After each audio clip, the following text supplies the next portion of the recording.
ہر صحابی رسول کا نبی کے ساتھ الفت و محبت کا اپنا اپنا انمول طریقہ ہے،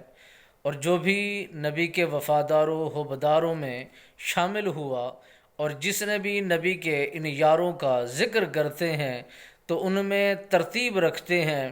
اور ان میں سب علماء کا اتفاق ہے، سب نبیوں کے بعد جو میرے نبی رحمت للعالمین سرکار کے بعد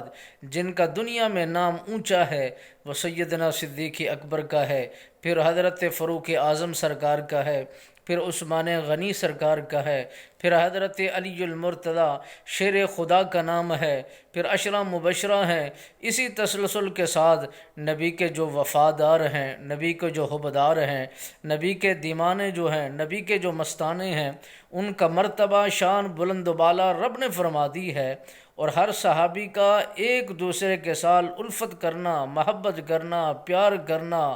اور یہ جڑا ہوا معاملہ ایک دوسرے سے جدا نہیں تھا۔ ہر صحابی